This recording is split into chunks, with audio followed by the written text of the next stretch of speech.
أعوذ بالله السميع العليم من الشيطان اللعين الرجيم. بسم الله الرحمن الرحيم وبه نستعين. لا حول ولا قوة إلا بالله العلي العظيم والحمد لله رب العالمين والصلاة والسلام على أشرف الأنبياء والمرسلين خاتم النبيين شفيع المذنبين سيدنا والمولانا أبي القاسم المصطفى محمد. اللهم صل على محمد وآل محمد. ثم الصلاة والسلام والتحية والإكرام على أهل البيت الطيبين الطاهرين المعصومين المظلومين المنتجبين المكرمين، لا سيما على بقية الله في الأرضين، ولعنة الله على أعدائهم أجمعين من الأولين والآخرين إلى قيام يوم الدين. أما بعد. Dear brothers and sisters in Islam and Iman, Assalamu alaikum jami'an wa rahmatullahi wa barakatuh. Wa alaikum assalam wa rahmatullahi wa barakatuh. We begin in the name of Allah, the Beneficent and Merciful. All praise, thanks and glory is for Him alone, who has given us the opportunity to live an existence which allows us to not just follow the teachings of our Holy Prophet, but to love, to obey His commandments that He passes down from Allah, to obey and love the Ahlul Bayt alayhim wassalam, and to be alive again year after year to show our love and appreciation for the Holy Prophet on his birthday. So for that, let's send one loud salawat ala Muhammad wa ala Muhammad. Allahumma salli ala Muhammad wa ali Muhammad. So to all of you, our Eid technically is not till Tuesday. I think that would be the 17th of Rabiul Awwal, technically speaking. But we've set it up for tonight. So I wish all of you Eid Mubarak, inshallah. Now, before we go, first of all, thank you for the invitation again. It's a pleasure to be with this community. And thank you for the organizers for putting this together and for the information that you presented beforehand. Inshallah, hopefully, there's some things that I learned, and hopefully we can all benefit from that and learn from that, inshallah. Logistically, we're still going for 9:30 stop, right? Oh, yes, unfortunately. Okay, no problem. Okay, so I'm going to skip about 99% of this. So, sorry? Why not at 7 o'clock? Keep going, okay. Just let me know, inshallah. Just sign the lie right in my face to let me know I got it. Just be at ease. Inshallah, okay. So alright then, let's go forward. Let's try to get some more energy in the room, inshallah. If some of the people in the back don't mind moving up, so there's, we just talked about unity and brotherhood before. Let's try to move together, sit closer together, inshallah, with one loud salawat ala Muhammad wa ala Muhammad.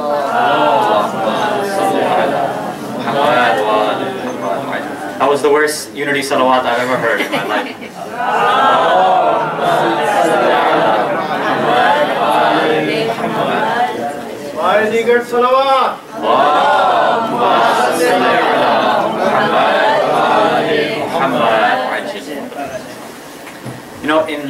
When you go on the bus to school, like sitting on the back makes you cool, but I don't know if the same thing works in like rooms over here. Maybe, I don't know. So, we're here to celebrate the wilada, the birth of our Holy Prophet, peace be upon him and his family. And the topic is, the Akhlaq of the Prophet, right? A guide for our daily life, daily interactions. So before I want to go into that, I want to try to tie these 2 points together. The fact that we're here for the birthday of the Prophet, the wilada, and this Akhlaq concept. So I'll try to, the introduction was going to take a little while, and again, I'll try to cut it down a little bit. But that's, every speaker, I think every scholar, they have their issues. I've tried to find mine over time, and so far, my thing has always been timing. I've never been able to stick to timing. Some will show up late. I think I showed up maybe two minutes late, which is okay, because 2 minutes out of the, half hour, 45 minutes you started late, that's okay. But my thing is, even if I plan a lecture for 30 minutes, it ends up becoming 45 minutes, an hour, something like that. So now I have to try to cut down. I don't even know how long this is supposed to be, but I'll do my best, inshallah. So please, be patient with me. If I go over time, if I go on too much, or if I don't explain a concept enough, it's because I'm trying to take in consideration time. So please forgive me for that, inshallah. So, again, before we go into the Akhlaq, let's introduce this point a little bit. So we're here for the Prophet's birthday, right? The wilada. Now, this wilada, this milad, whatever you want to call it, technically it's a birthday party, right? That's the way we would describe it in Western terms. I mean, yeah, there's no balloons anywhere. There is diabetes food in the back, which is an essential part of coming to a birthday party, right? You have to have junk food, you have to have cake, ice cream, stuff like that. I think something like that is over there. I got a sneak peek, and I think that was one of my, sometimes speakers have their conditions. Mine is to make sure there's plenty of food like that available. So, we're here for a birthday party. Obviously the decor is not exactly there, but we have this feeling of happiness. We're here together for the Holy Prophet. Unfortunately, he's not with us physically, but hopefully, inshallah, he's here in spirit with us. And every time we recite a salawat, the angels come down, they bless us, they give us more blessings from that, for the point that we're only here for the love of the Prophet. You all braved, it's not that bad outside, but okay, it's snowing, it hasn't snowed in a while. You came here, you could have been at home, you could have been warm there, but you decided, out of love for the Holy Prophet, to come together for this. So, inshallah, Allah rewards all of us for coming for that. But we're here for a birthday party, but now, if let's say you're invited to your friend or family member's birthday, what's one thing you have to show up with? Louder, louder. Raise your hand, we have to do that, I guess. Okay, so, yeah. A present, as son. Send her a salawat ala Muhammad.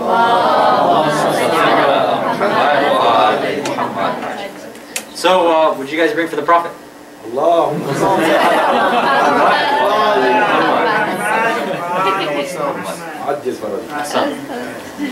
We'll get into that inshallah, the salawat. Very good. You're ruining my lecture, bro. So yeah, that's one type of gift, sure. But obviously nobody has anything gift wrap, right? I don't think anybody brought a gift card for Best Buy or anything like that. We didn't bring a present physically. But obviously this is a birthday party. Now, in our perspective, when you come for a birthday, you do bring a gift for somebody. It's a way of, okay, cool, you still exist. Another year you've survived. Here's a present for you. I don't know where it started. This wasn't supposed to be a lecture about the history of birthdays. But I'm just kind of describing the idea, the ideology, and the philosophy we have about celebrating a birthday right now. So, when we give out gifts, obviously, there has to be something to consider. When you go, the person's there. You can give them your gift. Obviously, the Prophet, unfortunately, is not here physically with us, so we can't get him a thing. That's obvious. So, we need to get him something more spiritual, immaterial, right? Intangible, as the brother was talking about before. So, a salawat was one example that the brother gave. So, now let's say you have a friend that you want to get a gift for. So, you don't want to get him a dunya thing like clothing. You don't want to get him, money, gift cards, iPad, technology. You don't want to get him something like that. He's someone who's religious, so you want to get a spiritual gift. Now, obviously, we said we can't give intangible things. We can't give a tangible thing for somebody who's not present. Like, for example, everybody who recited part of the passage, they gave a gift to them. So I'm sure it was a spiritual gift. I don't know, maybe it was money. I don't want to ask. Diabetes. Huh? Diabetes. It's diabetes, okay. So for somebody who's religious, you get him something with spiritual value. Maybe you get him a Quran, or maybe you get him an Islamic book. Maybe you get him a prayer mat, a musalla janamaz, maybe a beautiful tasbih. Maybe, if you got some money, maybe you pay for them for a trip to ziyarah. A wonderful gift like that. Again, the Prophet's not here. We can't give gifts like that. It's not going to work. So it has to be something that's not tangible, something that's immaterial. Now, let's think about in our own community for people who have passed away. We did this at the beginning before we started the lecture, and when they ended their Muslims in the news segment. What did? We recited a Fatiha for the souls of them, right? For their arwah, their souls. So this is like a gift we give to those who have passed on, and inshallah that Fatiha reaches them in some form in barzakh. Some books talk about how the du'as we recite, the prayers we recite, the Fatiha we recite. Obviously, it's not like when they're in barzakh, they get a Fatiha and they're like, okay, cool, that's nice. What they say, some of the scholars say, is that in that realm where immaterial things become material, it changes into something else. Everything in this world which is immaterial, which is dealing with the soul, becomes material in the next realm. So, as an example, they say that when you're in barzakh, after you pass, you have to traverse all these things. You have to go on a journey to Wadi al-Salam, for example. Maybe you have to go to this specific palace that's been designed for you. So some people, let's say, who didn't lead the best life in barzakh, they're stuck with limited resources to make this travel. They have to go walk on foot, so they'll get tired. Now, one example might be, let's say we recited a Fatiha for the sister who just recently passed away. So maybe, inshallah, that these Fatihat that we recited for her reaches her in barzakh, and now for her travels, this manifests into, let's say, a horse. So now her journey becomes easier. becomes a sword or a weapon that she can fight the different demons that might show up in barzakh. Again, I don't want to drag this on too much, but these spiritual things become something material in a different realm. But again, this is a benefit for somebody who needs a benefit. Hopefully, inshallah, we pray that the sister, Naqvi, may Allah have mercy on her soul and forgive her, and all those who we recited Fatiha for, hopefully they don't need those blessings. Maybe they were good muttaqi people. But we have to be realistic. Many of us, we'll pass on soon, inshallah. We have family members and friends that pass on. They all don't live the best lives. We know, we all sin. We're not ma'asum like the ma'asumin. We do things. We might be held accountable for that. We might not get paid off in this world, maybe not in death. We might get paid off, we might get punished in barzakh, we might get punished in the Day of Judgment. So, we are in need of those rewards. We're in need of thawab to come to us and manifest in that realm. So now the brother, for example, has said, a gift we're giving to the Prophet is a salawat. Okay, that's a great gift. But now let me ask you, what benefit does the Prophet need in the next realm? If, let's say, some scholars say he's in barzakh, some say he's already in Jannah. It doesn't really matter, that's not our discussion. Does the Prophet need any extra thawab? Does he need his level to be raised? Is there any higher station that he can achieve? No, he can't. So, if we recited a Fatiha for him, for example, it wouldn't really do him any good necessarily. If we recited a salawat for him, now let's break it down, the salawat. Allahumma salli ala Muhammad wa ali Muhammad. We're sending a salawat, we're asking Allah, it's a dua, right? Allahumma, oh Allah, send blessings, bless Muhammad and the family of Muhammad. Okay. Yes, we're asking Allah, we're reciting a dua for them. But the Prophet and the ma'asumin, the infallibles, they don't need our duas. They're in need of nothing. So our salawat actually is a blessing for us, not for them. So what we see is with the personality and the spiritual level of the ma'asumin, alayhim wassalam, is whatever you try to give to them, they basically re-gift it to you in a way that it benefits you. And this is something that most of us don't understand. We're always takers, we're not always givers. So, and the brother was right, yeah, we try to gift with the salawat, but again, it's coming back to us. We are getting the blessings of that salawat. And again, I don't want to turn it into a salawat lecture, but one of the blessings, for example, is that once we recite it with a loud voice, that one thing that removes from our heart is nifaq, hypocrisy. So sometimes unfortunately, I don't want to say that we're hypocrites, so we recite it quietly, but for whatever reason we become shy, so we don't want to raise our voices and scream. And I try to tell this to youth all the time. Kids want to be loud all the time. The one time that you'll be encouraged to be loud is when you're sending a salawat, or not a hadri, or all these things. The one time you can be loud, you should be loud. Send your salawat loudly, you're not a hadris loudly, do all this loudly. When you're in your house, obviously you're going to get yelled at. But the one time you get a chance to scream at the top of your lungs, use it. So send a salawat ala Muhammad wa ala Muhammad.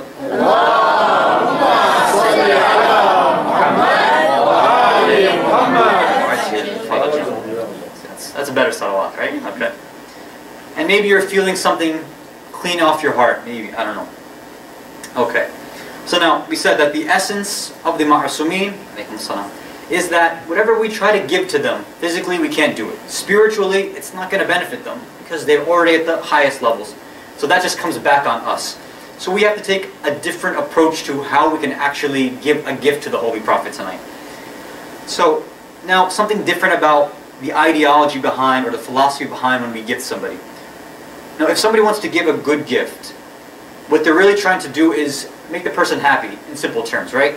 And you want to give a good gift to an extent that if a person's really grieved, they're really depressed, sometimes a person, let's say they're not acknowledged on their birthday, right? Sometimes this will happen. People will forget to call them on their birthday, they'll feel down. And then maybe you'll just simply say happy birthday. Or maybe you give them a certain gift that really means a lot to them. Like you took effort out of your day. Like maybe it's just a handmade card and they really appreciate the fact that you used your hands, you built something on your own, you gave them that. So that deep depressive, grieving state that they had, you took them out of that and put them in the highest state possible.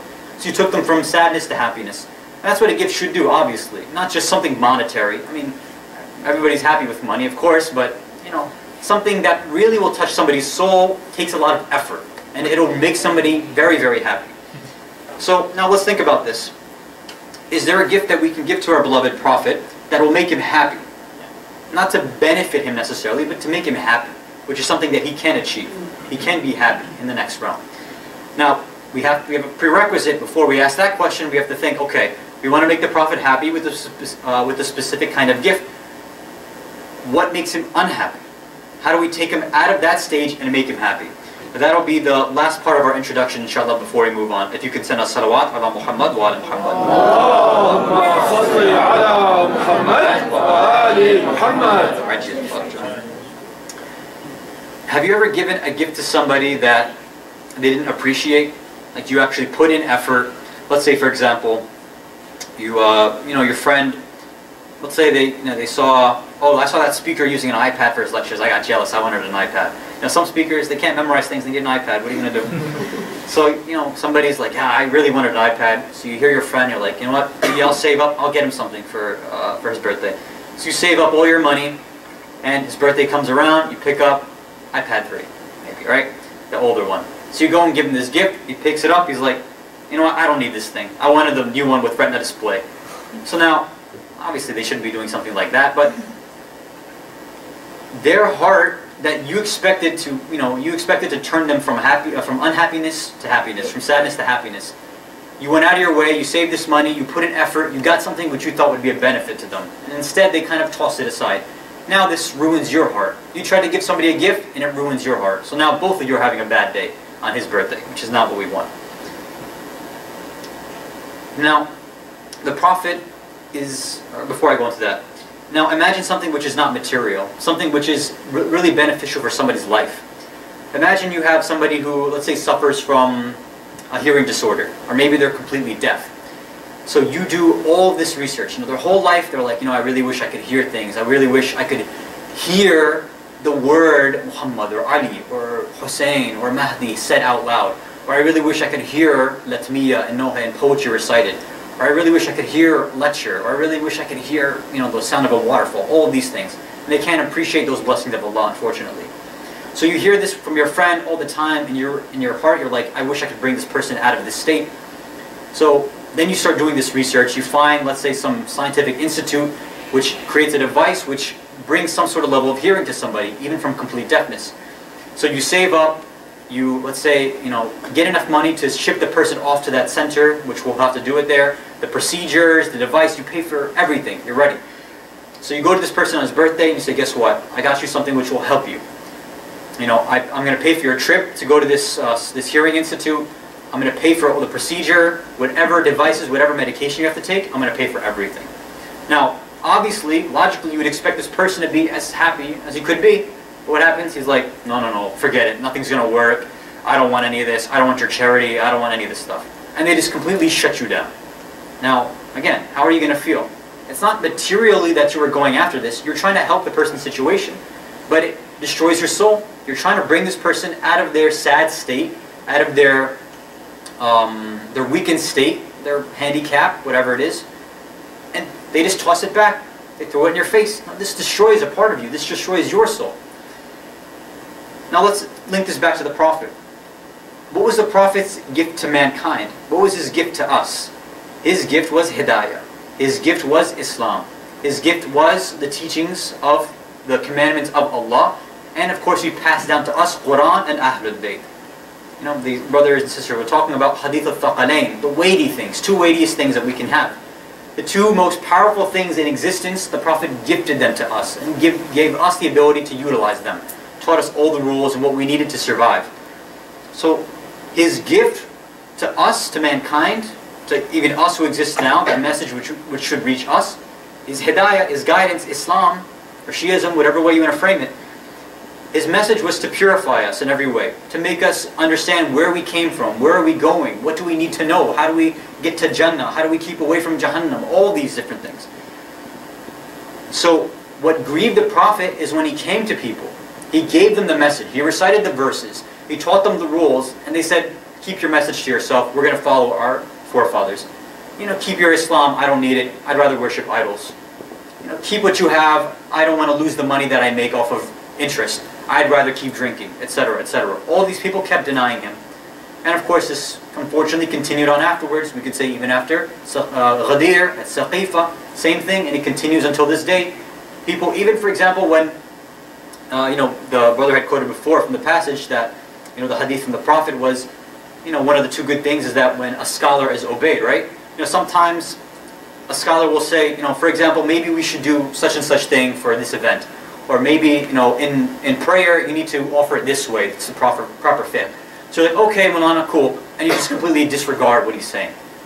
This thing is going to hurt his feelings. So from the beginning of time, from the Prophet's time, all the way till now, we see that this lack of obedience to Allah's words, His commandments, to the Sharia, to the levels of purification and the teachings that Prophet had wanted out of us, for us to gain, we denied that. His gift to us, when we denied that, that's what brought him into his unhappy state. Let me give you just one verse of Quran. This is from Surah Al-Kahf, verse 6. And if you don't mind, brothers, if you don't mind, I'll skip the Arabic, just go to the English because of the timing.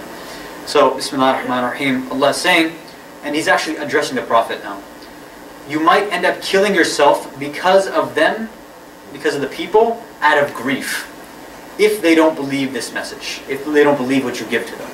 So there's many times where people would catch the Prophet just crying in a sad state, and they didn't understand what was he just emotional about something, what's going on, and verses would be revealed for this, that he's and Allah would have to tell the Prophet, stop crying for them. I'm the one who gives them guidance. If they don't want to believe, if they're disbelievers, don't worry, I'll punish them. I'll give them guidance if they're really open to it. You just give them the message, you become the warner, I'll take care of everything else. But the Prophet he was created as Rahmatul lil Alameen. He's a mercy for mankind. He perfectly manifests the names of Allah, of Rahman and of Rahim. So when he sees that someone denies guidance, just like if we try to help somebody who is deaf or blind or whatever it was, to take somebody out of a physical disease or something, the way that we would feel sad when they denied it. When the Prophet is offering the best type of knowledge to somebody and they dismiss it, he wasn't just like, oh man, what's wrong with these guys? He got disheartened, he got saddened, he shed tears for these people. And it wasn't crocodile tears like some of us do. It was real tears. And let me just give you a part of one narration. It's long. I'll give you a part of it just so we understand again what was happening. So, at one point, the angel Jibreel alayhi salam came down to the Prophet and was mentioning some things to him. And he was talking about different levels of hell. And unfortunately, I'm going to have to skip a lot of this. It's a very, very long narration. But he was mentioning different levels of hell and what are the characteristics, what kind of people would be in those different 7 levels of hell. So he goes through 6 of the levels. And then Jibreel alayhi salam stops. So the Holy Prophet is like, Jibreel, what's going on? You missed a level. He's like, don't ask me about that level. He's like, no, you have to tell me this. I want to know. He's like, it's better if you don't. He's like, please, I'm asking you, as God's messenger, tell me this.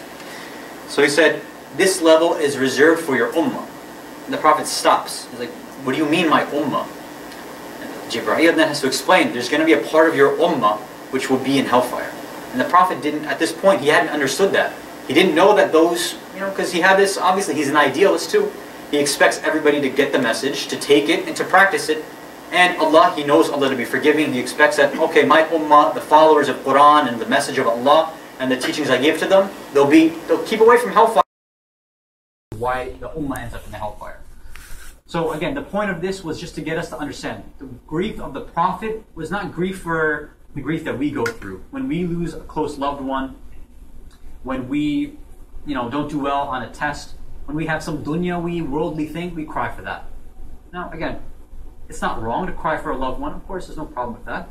Prophet also cried for loved ones, like his uncles, for example. Hazrat Hamza alayhi salam, he cried for his wife, Bibi Khadija alayhi salam. That's fine. He cried for Imam Hussein alayhi salam. But he's not crying for the loss of their personality. He's crying because he's lost a supporter of Islam. He's lost people that help defend his faith, the message that Allah wanted him to pass out. So that grief was for Allah's sake, not for the sake that we get sad for. We cry for ego's sake. We don't cry necessarily for the reasons we should be.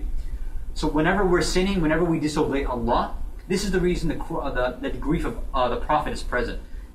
So now how do we tie this together? Again, we're talking about a gift, right? The Prophet's gift to us was knowledge, was purification of the soul, and we'll get to this now, our point will be akhlaq. His gift was guidance and knowledge, to take us to Allah. Now what happened? We took that gift that he gave us and we threw it right back in his face. Every time we disobey a commandment, every time we don't research, every time we're disobedient, we don't have the proper akhlaq, adab, all of this. This is us throwing this gift of the Prophet back in his face. So now what are we going to do? We need to figure out how do we, because we can't give the Prophet something, our gift now is going to be to accept his original gift, to purify ourselves like the brother was saying.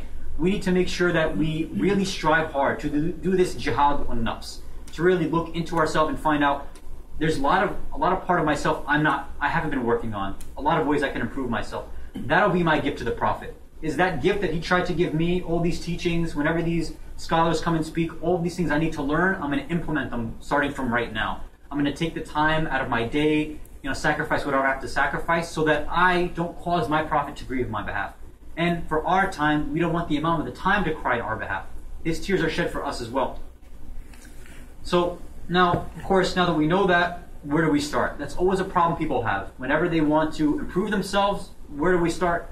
And the brother had said, lecturers come, they'll tell us about history, some will even tell us about fiqh. We'll hear all these different concepts. Which direction are we supposed to go? And if you remember in the Nights of Arba'in, we talked about the Usul al-Din, because our point was that if we want to be a mu'min instead of just a simple Muslim, we should start with understanding and having iman by certainty in the beliefs that we have. Okay, now let's say we got the Usul al-Din, we have the fundamentals of the faith, we have those roots of the religion. Where do we go from there?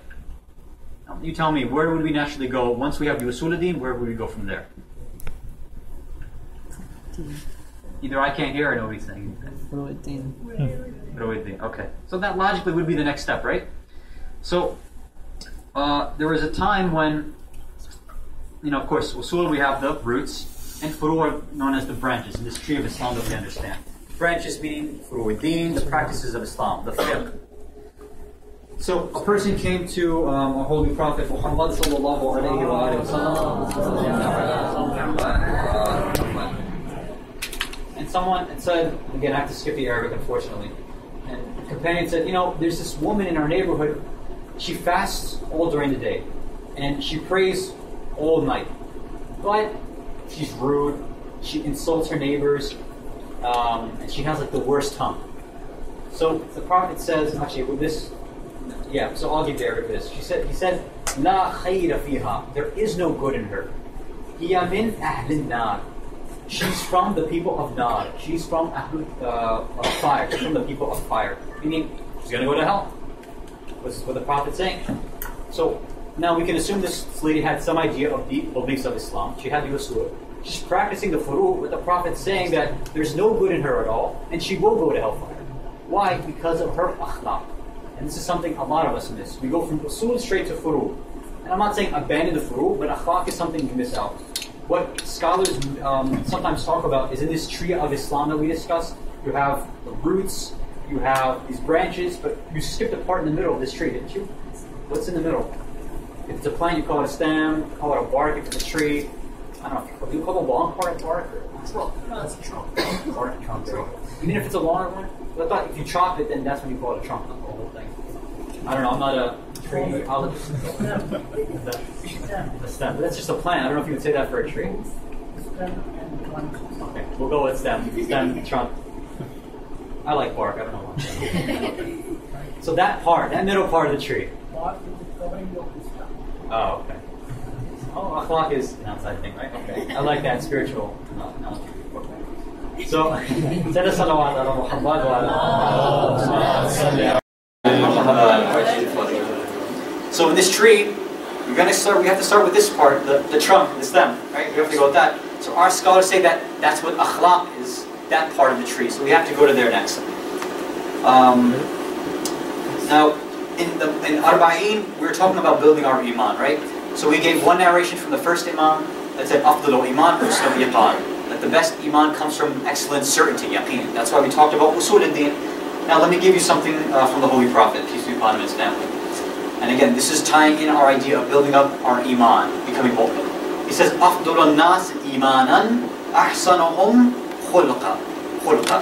That the best of people in regards to their faith, iman, is those who have excellent or good khulq.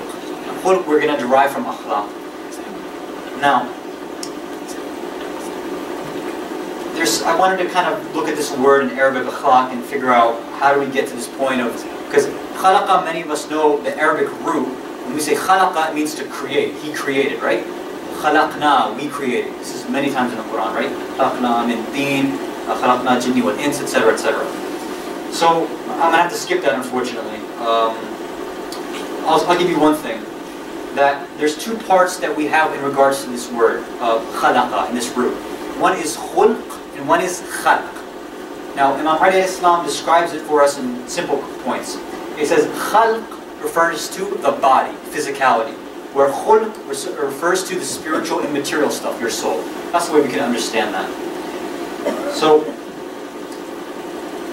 when we have a science behind our body, you know, there's diseases that stem from within us. We do something improper, you eat something which is unhealthy, you go outside, you don't properly cover yourself, you're near somebody with germs, physical stuff.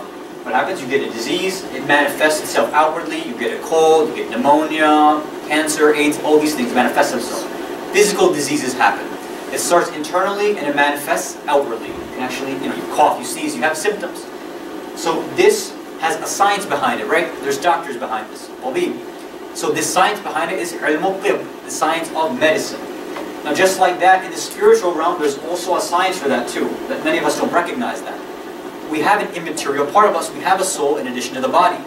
There are things which we do which are unhealthy for us. Maybe we're eating unhealthy things. We're talking about, maybe we're listening to ghiba, for example. That's going to destroy our souls. We hear things like somebody swearing in front of us, as an example.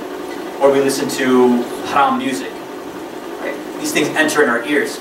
Or you watch something that's haram. You look at something which you shouldn't. This enters into you internally and it manifests itself into an outward disease. Now, you won't cough or sneeze, but it'll turn into a spiritual disease. Maybe it'll reduce your concentration in prayer. Maybe it'll cause you to start swearing in front of other people. Maybe you'll become angry. So this has its own science behind it, and this is ilm al-akhlaq, which many of us have abandoned, unfortunately. And the problem, and the brother had addressed this, I think, in his initial segment. All we usually hear is stories. We hear examples. And again, I'm not saying don't do any of that. You know, we heard the lecture topic, right? A guide for daily interactions, the Akhlaq of the Prophet. And usually when we hear this topic, something that comes into mind, the tasawwur, this picture that we get is, I'll come, they'll talk about how great the Prophet is, they'll give some stories about, that time when he was nice to this lady, and somebody was mean to him, and he was nice here, and he didn't talk back to this person. Of course, those are great stories, and we should hear them. But you have to ask for forgiveness. I'm not going to give you those stories. Why? Because we've heard plenty of stories, but let's be honest with ourselves. When you hear a story, does it really translate into action? Be honest. I can be honest with myself. When I hear, for example, that a woman or a man, whatever narration you look at, threw garbage on the Prophet, yet he still came to the house and checked on him when he or she was sick, right? This Jewish neighbor, apparently.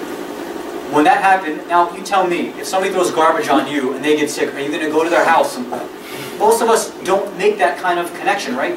It doesn't turn into action, unfortunately. Let me give you an analogy to kind of understand why this doesn't really work out for us. So many of us have learned mathematics in the traditional method, public school or maybe in the school over here. Now let's say you never learned anything about mathematics and someone's trying to teach you basic math skills. So you're trying to be a cashier at a convenience store or something like that. So they say, okay, let me teach you something. So a person comes, they purchase, let's say, a drink. Total comes out to be $5. The person who's buying it gives a $10 bill, and you say, okay, see, look, I'm giving a $5 bill back to them. So what would you learn from that experiment? All you would really be able to learn without any other knowledge is, okay, if somebody buys this, gives me this drink, gives me a $10 bill, I have to give them a $5 bill back. That's it. But now, let's say a person comes with a box or a couple boxes of pasta. They give a $10 bill. Are you going to give that $5 back? You're like, well, I don't know how to act in this scenario now. I don't know what to do.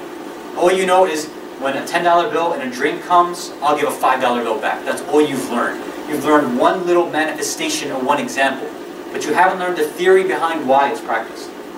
Another way of looking at it, if we break down the math. If someone says, look, x plus 5 equals 10. X is 5. Okay, great. But if you don't learn mathematics and arithmetic before that, anytime you see x plus 2 equals 4, you're like, well, last time I learned x was 5, so x must be 5 here. Or you say, well, I don't have the exact same equation, so I can't apply that. You start putting in your own opinion in these things, so you're not able to act in an akhlaqi way. See, the problem is, akhlaq in ilm al-akhlaq is divided into two parts. We've only heard the second part. What are the two parts? One part is al-hikmatul nadariya, and one part is al-hikmatul amaliya. What is that? What we always hear is al-hikmatul amaliya. Hikmah means wisdom. Amaliya literally means actions, maybe methodology, whatever you want to say, practical. So we hear practical akhlaq. Now again, the stories we hear about the prophets and the imams, we always hear what they've done. But we don't get the nadariya. Nadariya means the theoretical sciences behind that. These are completely two different sciences. Now the way that we usually hear them described is al-hikmatul nadariya, the theoretical akhlaq, is usually talked about and described as philosophy, falsafa. So scholars will sometimes devote their whole life to talking about what is in your brain, what happens, what do you have to think about before something turns into practical akhlaq. How do you combat spiritual disorders, akhlaqi disorders, what do you have to think about internally so that you can stop something before it manifests itself. So go back to science. A doctor might say, listen, when you're going outside in the cold, cover yourself up, that'll prevent you from getting pneumonia, sick, etc. And someone who studies the falsafa, the philosophy, the theoretical akhlaq will say, if you want to keep away from diseases, for example, of the tongue, you have to do so-and-so action. Or you have to think about these points. So what happens, unfortunately, is because we hear the stories, we don't hear the theoretical part, we only get half the story, that's why we're not usually able to practice it. So in the last few minutes, 10 minutes, 20, 30, 40, 50 minutes. 50 minutes? Yeah. 15? 15. 9:48, 10 o'clock. Okay. So I'll try to wrap it up. And that'll finally get to our point of how do we practically turn this theoretical discussion into a practical akhlaqi discussion. How do we bridge that gap that we maybe hasn't been bridged for us before, inshallah. If you could please send a salawat ala Muhammad wa ala Muhammad.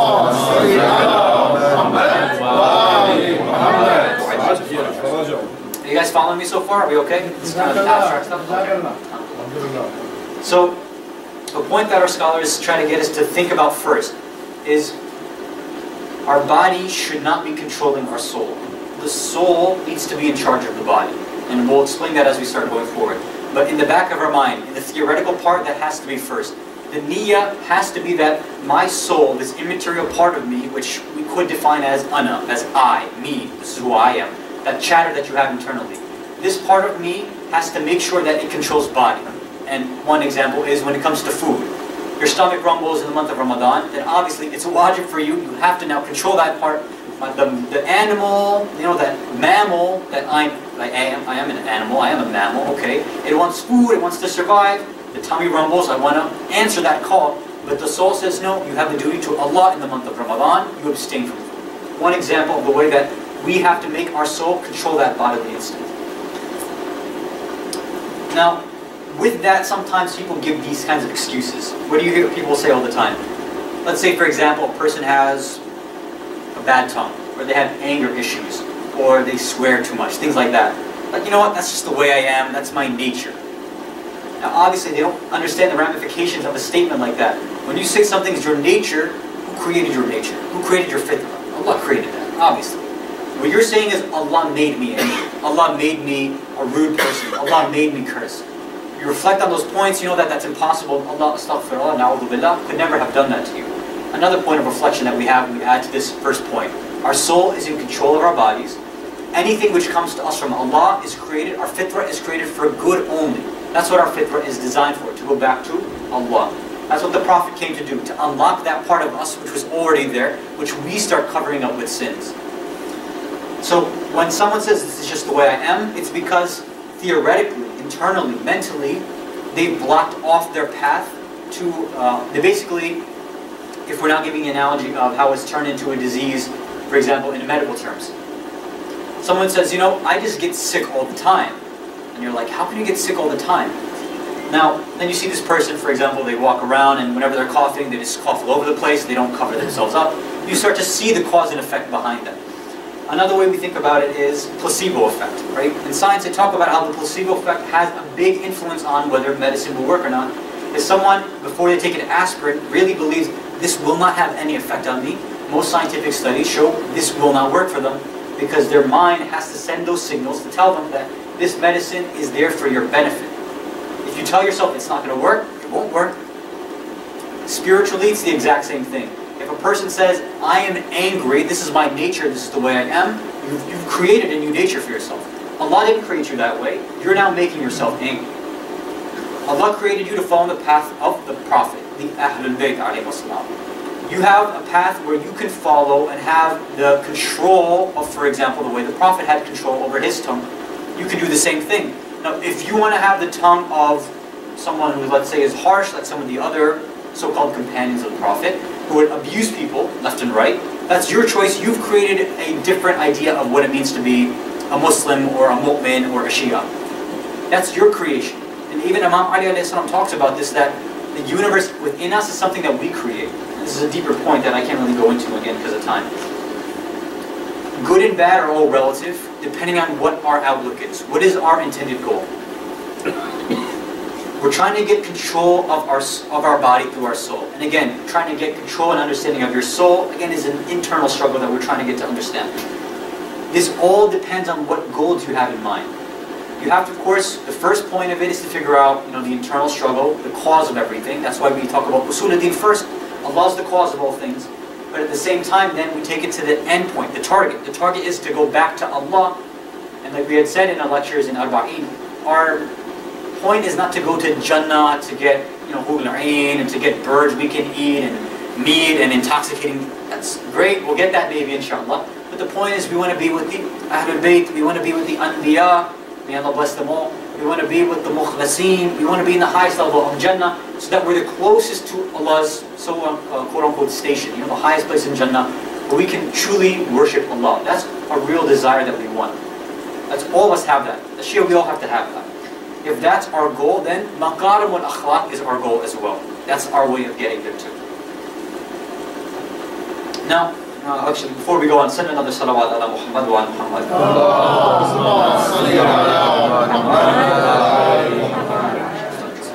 Now, the difference between physical and spiritual that we'll set aside. We can't give them the exact same analogy of, medicine and, akhlaq. Why? Because medicine can't do everything. You can't edit every part of your body, right? You can't change everything in your body. And these examples worked better back in the day, although nowadays, when scholars give this example, people always come back. They're like, Manana Sheikh, actually you can edit your body. You can get contact lenses, so you can change your eyes. You can get surgery, you can take steroids, you can, change your body type as well. All these things now, you can physically edit yourself. Okay, that's fine. But there are certain things which will never happen. Because physically, in taqweeniyah, Allah has already decreed it. You can't have 3 eyes. There's no such thing as a surgery for 3 eyes, as far as I've seen at least, right? You can't say, I think I'm going to give up my nose, and I want to start smelling out of my nose. I want to start talking out of a different part of my body. I want to start understanding things from my foot. You can't change the way that, well, some people maybe they do act like that. Or maybe a different part of their body, that's what they usually think of, right? Their brain is somewhere else. You can't stop your body from aging, no matter how hard you try, right? People have tried, Fountain of Youth, anti-aging cream. Yeah, you might be able to look like you're not aging, but age catches up to you. You will age, you will die. So these things we know, they come to an end, you can't stop that. However, the soul has an unlimited capacity. You can go from worse than an animal to higher than an angel. And by higher than an angel, we can go, again, we're going from darkness to light. You can go from a bad person to a good person, from a good person to a better person, and from a better person to someone who's become insanul kamil, someone who's a best person, the perfect human being. Again, this is what, as we're getting to it, this is what the Prophet has left behind for us. And of course, all of the Ahlul Bayt alayhi salam. So now how do we get there? I think enough of the theoretical. Let's try to go into some practical and see how can we actually get there now. If you can send another salawat ala Muhammad wa ala Muhammad. Again, forgive me, a lot of this stuff, I'm kind of like sworn to a lot of this. I can't go through everything. There's a little bit more we could have done in theory I had to skip, and some of the practical parts I have to skip as well, so I know, please forgive me for that.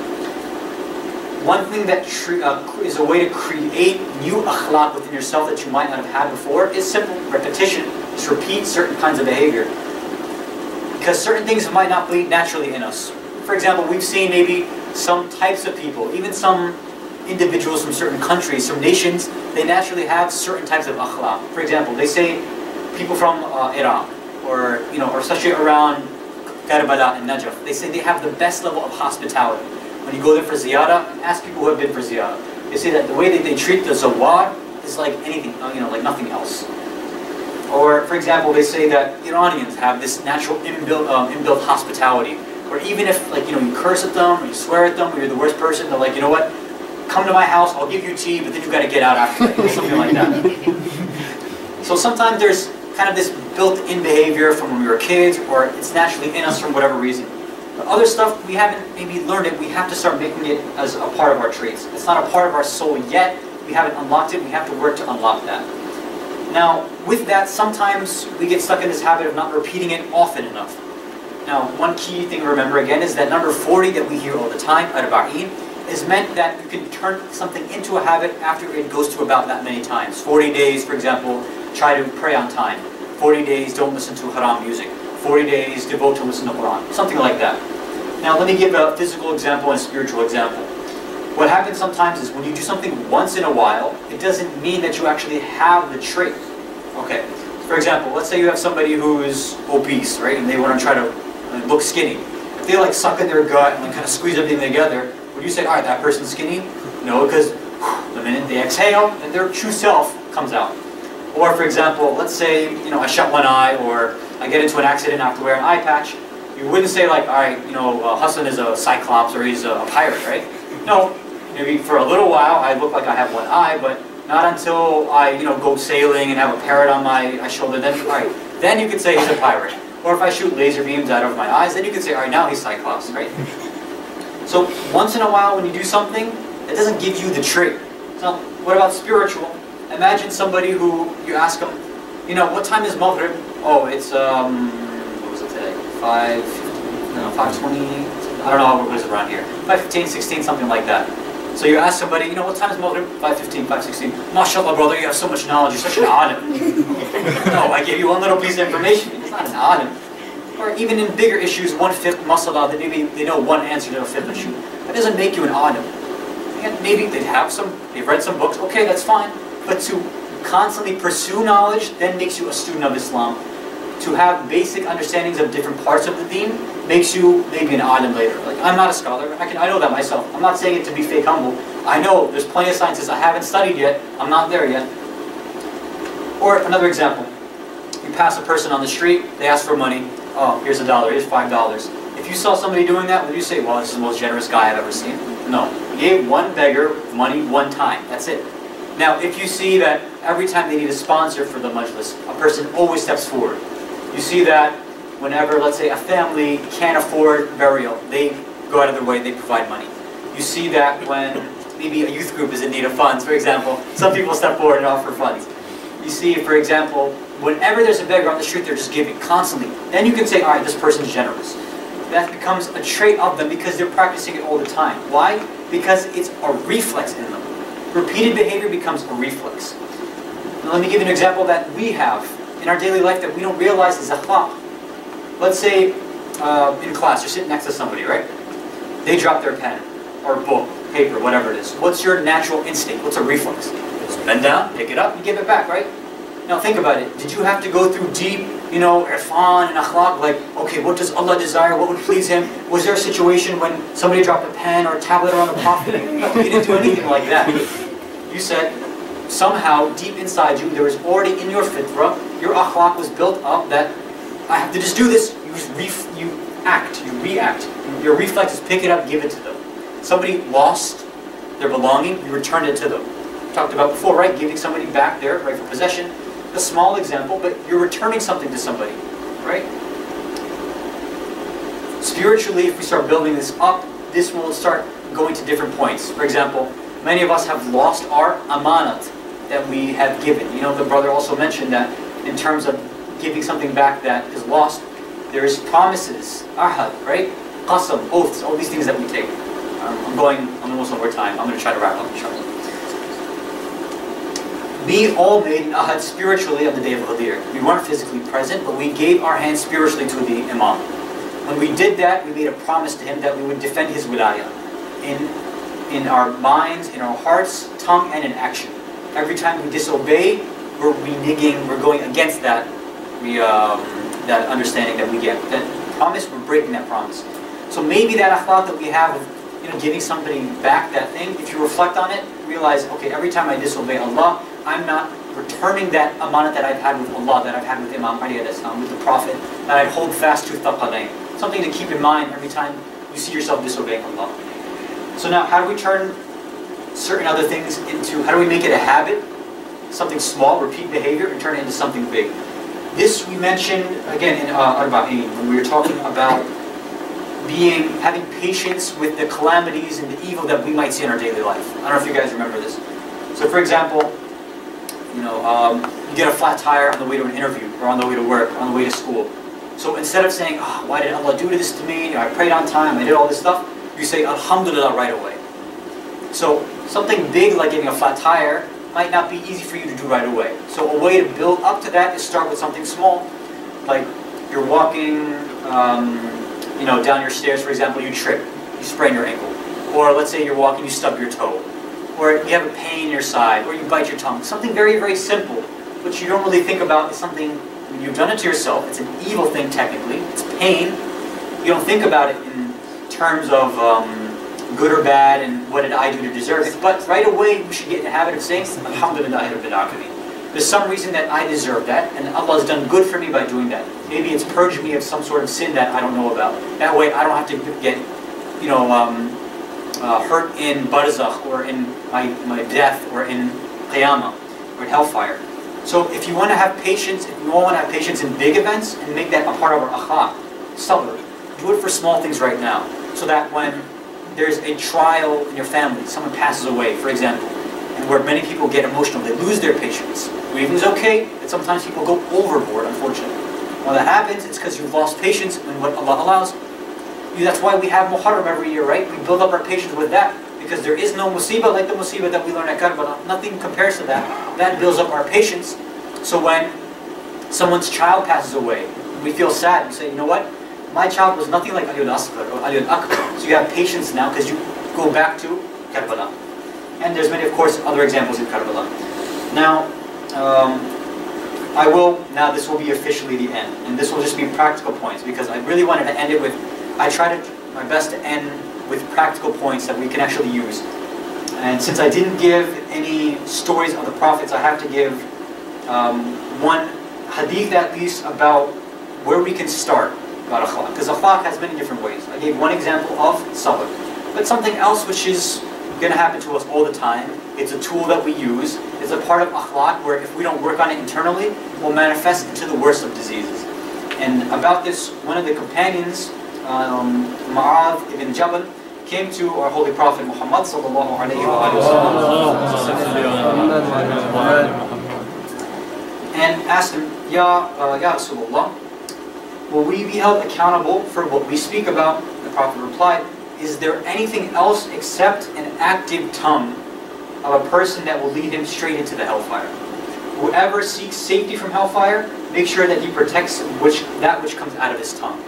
And there's many other narrations, I have to go past them unfortunately. But when they say that the biggest sins, the biggest start of sins, is one of them is your tongue, our speech. So our end right now for this lecture will be practical points about perfecting our speech. Typically when we have this idea of the akhlaq of having good speech, being eloquent and being nice to people with our words, other narrations I'm sure we've heard is that a true Muslim is one who other mu'mineen and mu'minat, other Muslims are safe from their tongue. And you always put somebody in a happy mood, or you put them, like we had said, you wanted to make the Prophet happy by giving him back the gift he offered us, the hidayah. Our tongue should always be pleasing people. The Prophet spoke, he'd always make people smile. When Imam Ali alayhi salam, the other Imam spoke, they always make people smile. Whenever we talk about speech, we keep it very superficial. We talk about, alright, my speech, my tongue, the way I talk. We have to, again, go back, forget amaliyah, go back to nazariyah, go back to theoretical. Where does speech start from? What does your tongue get the ammunition from? Our speech emanates from thoughts, from fikr, from tafakkur. The way that we think, that becomes a way of turning something and manifesting it into speech. That's where we have to start the process of working on our speech. So now what do we do for that? I'll give, again, practical examples. One hadith from first Imam ﷺ says, As-samt rawdatul fikr. We want to perfect our speech. We have to start with perfecting our thoughts first. So the Imam gives us this advice. As-samt, silence is the rawda of fikr, is the garden of thoughts. So one thing we have to start doing is practicing being silent. I know it's tough for a lot of us because we have a lot on our mind, and we think that whenever I have a thought, I just got to manifest it. I just have to tell somebody. And unfortunately, this is why I hate Facebook, because it's a medium for you to say nonsense over and over and over again. At 3 a.m., you could post up, oh, I just had the best chai in my life. Who cares? I'm sorry. With all due respect, who cares? Or somebody posts up at like 9 a.m., I just had the craziest workout at the gym. Okay, mashallah, that's great. But who are you doing it for? I don't care. Mark Zuckerberg doesn't care. Your other 100 friends, if they do care, that's a problem for them too. And I'm being a little harsh, I know, but I'm being harsh on Facebook because it could be used for better things. We could be using it to propagate the message of Islam and Ahlul Bayt. It could be posting on Quran, lectures, events that are happening in the community. Why are we talking about ourselves? Don't give a medium and a vehicle to your nafs, your inner thoughts that don't mean anything. Silence or thoughts, good thoughts in our tongue are tied into this. You get involved in nonsense, this makes your thoughts impure. This makes your tongue impure at that same point. So try to practice silence as much as possible. And that means when people are speaking, just be a better listener. It's tough, you have to work on it, but now let me give you some more practical examples. When people are in conversations, one thing that the Imam stress and our scholars stress that a lot of us have, and I can say myself, I have this problem unfortunately, is interrupting people, cutting them short. And the worst is when we ask an alim a question, where we're in a discussion with a real alim, and they're giving an answer, and we stop them in the middle of the answer, and we try to butt heads with them and say, well, Malana, I've heard so-and-so thing. This is the worst kind of akhlaq you can have. Even if it's somebody who, let's say, they speak really slow, and they do a lot of thinking in their thoughts. We have to learn to be patient with that. Again, patience ties together with this point. Silence is, you're building up your own thoughts, you're being a better listener. All this ties together. So, how do we actually do this? What some will offer this piece of advice. When you're in a conversation with somebody, the minute, obviously you have to focus on their words, take that in. When they stop, to make sure that they've really stopped their sentence and done with their thoughts, give a 3 to 5 second delay. Now you could do this by counting, but that's not really fruitful, because then you're going to be like, guys are like, okay, so I was reading in this news, and that's what I heard about boxing. Okay, cool. That's obviously not necessarily productive. There's something even better. Now before we actually speak, there's a method which is called the 3 gates method. And I'll go through them real quick for you. Inshallah, if you can send one more salawat ala Muhammad wa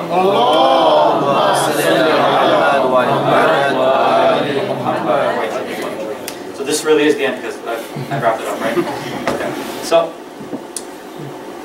and this you can use at any point, but especially in this situation where you're having a conversation with somebody. Or even when you're about to post something on Facebook, you can use this. So use these 3 gates. Again, we're being theoretical, mental. Take your thoughts. Perform muraqabah. Be a watcher. Perform this surveillance. Wiretap your own thoughts, right? Do NDA. What the NDA Act is, and all these wiretapping things. Do that over yourself, right? So when your thoughts start coming out, don't consider them your own first. Just like there's something that pops in my head, I'm going to pass it through 3 gates to make sure that they should even be spoken. So what are these 3 gates? And again, you're doing this if you're conversing with somebody, this 3 to 5 second delay you have, you can do it during that point as well, to make sure you're actually going to speak eloquently and purposefully. So this first gate that you have is Babul Haq, the door of truth, the gate of truth. Very, very simple. Don't lie. Obviously, it's a big sin to lie. So let's say a person's talking about a book, right? And you can easily be like, yeah, I read that book. This was a really good book. Obviously a lie if you've never read the book before. Sometimes that happens to people. Hopefully I haven't done that before. I've always made sure that I talk about books that I know. But immediately, you go with that first gate. If it fails, you have these kind of guards at the checkpoint. The thought comes there and says, no, sorry, you can't pass. This is not true. Send it back. Don't speak that thought. Now, okay, let's say the thought is true. It passes through the first gate. Now you've got 2 gates to go. Next is Babul Khair. the door of what's good, we'll call it like that. So this means, alright, so past the first gate, it's true, it's not a lie, but is it good? Will it do ihsan for somebody? For example, let's say I'm speaking, right to you right now. And you could say, in your mind, you're thinking, after this lecture, he spoke too fast. He went over his time. Those are definitely two true statements. And you could come up to me and say them. It would be true. Now, it could be for khair, but now what's the way of presentation? You could say, listen, you spoke too fast, something's wrong with your speech, you got to control it, why are you telling us about speech when your speech is really bad? You could say that, that's true. And you can mention all these other things. But is it khair? Are you doing it with the best of intentions? Are you saying it in the best of ways? Do you have akhlaq when you're saying it? Something to consider. If you can't think of an akhlaqi way to say it, then don't let it pass through, take it back. Or for example, let's say somebody has a stain on their shirt. Could be true, like, in the middle of their conversation, you're like, there's a mustard stain there. Oh, okay, great, thanks for that. There's a way and a time and a place for everything, right? Okay, two doors. Let's say you've thought about it, it's true. It's not a lie. It's a good thought. It's something, it's good for the person. I can say it in a akhlaqi way. Now we're on to the third gate. And this is the hardest gate for everybody. This is the one that Facebook users always fail at. This is Bawul Iltirar, or Dururiya. The door of necessity. Do you really have to say this out loud? Is it really going to add to the conversation? And there's so many different examples we can give, but I'll give one kind of superficial example. There's people that say are having a discussion, maybe they're talking about politics, for example, right? And so they're like, okay, somebody mentions, for example, genocide's happening in Pakistan, and another person in the group is like, yeah, my father or my uncle is a doctor, and he was targeted, he was assassinated, and then somebody else is like, yeah, I read that too. Okay, it's true, you could have read that. Does it do good? Maybe you could say, maybe it adds to the conversation. Was it really necessary for you to inform everybody else in that group that you read that article? Now maybe somebody might ask you, have you read the article? Okay, now it becomes an answering. But, if you're just sitting there in a conversation, yeah, I read that book. We're not being asked. Yeah, I have an opinion on these things. Sometimes we put forward opinions without being asked. This ties into silence. And in Nahj al-Balagha, in the wasiyah that our first Imam gives to his either Muhammad ibn Hanafiya or to Imam Hasan alayhi salam, there's different narrations and tafsir about that. What he says is, and again I have to paraphrase the end, the best way to stop something from coming into a bigger body of water is to close the gap of that. Like imagine there's, you guys see the first Batman Begins? Yeah? Okay. So Scarecrow, or, don't say Scarecrow, but yeah, okay, Scarecrow, poisoned the water, the riverbank so that it would go into the main water supplies. So one way they could have stopped that is if they stopped it at that first spot, right? Because then it wouldn't have spread out. Or imagine now we have a river or some connecting sewage plant which goes into everybody's house over here, all your water here. If there was some poison, if they shut off the water at that point, then the poison wouldn't transfer to everywhere else. So the tie-in for this is that if you keep your mouth shut, if you keep silent, you keep quiet, you can't say anything wrong, can you? You can't do any error. Now if somebody needs to hear something from you, then they're simply going to ask. It's the easiest thing to fix. But that becomes our problem, right? Is that we try to determine what's necessary and what's not necessary. The best default thing is it's not necessary. I don't need to say it. If it really is, and in deeper levels of Irfan they talk about this, Allah will provide that situation for you. Sometimes this even happens in discussions we have with ulama. Let's say there's a question we have in our mind. Sometimes the niyyah we have is, I want people to know this, this really cool question that I'm going to ask. Now I want people to know that, yeah, I want to ask about, what's going to happen in Barzakh, so I'll ask so that everybody can hear, and then they give me attention. Sometimes this happens. So one way you could say is, I'll keep quiet, and maybe somebody else will ask the question so that bad niyyah, that riyah won't come into my mind and my heart. And you'll see a lot of the time, I've had personal experience with this happening. You go and ask the question, somebody else will ask it for you, so Allah has given you, through that scholar, an answer to the question. Plus you've now been saved from a punishment, some bad akhlaq. So these are just some things to keep in mind.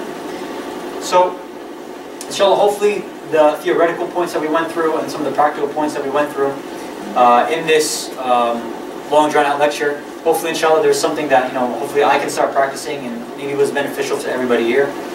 And again, I do apologize. Like I said, I knew I was going to go over time. He even gave me 15 minutes and I think I did 25, I don't know. So I apologize for that. But there's, again, I don't even know what's necessary some of the time, so I try to give whatever I think is necessary. I might be wrong in that.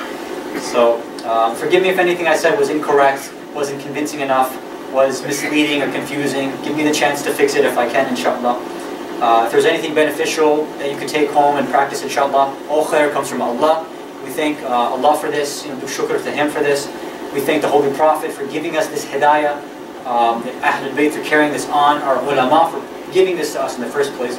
This is all, I'm giving you what the ulama have told us. This is nothing that, I'm not making this up basically. This is all what our ulama tell us. So we pray for their safety, inshallah. So again, I thank the organizers for this event, for putting this together. And hopefully, inshallah, this group, Al-Qaim, achieves great success. And hopefully there's more and more attendees, everybody gives their input, and this becomes, something which becomes a part of your life, inshallah, in the weeks and the years and in your lifetime, inshallah. So for the safety of this organization, for all Muslimin, mu'mineen, mu'minat, let's recite Surah Al-Fatiha, but with a wild salawat ala Muhammad wa ala Muhammad. Allahumma salli ala Muhammad.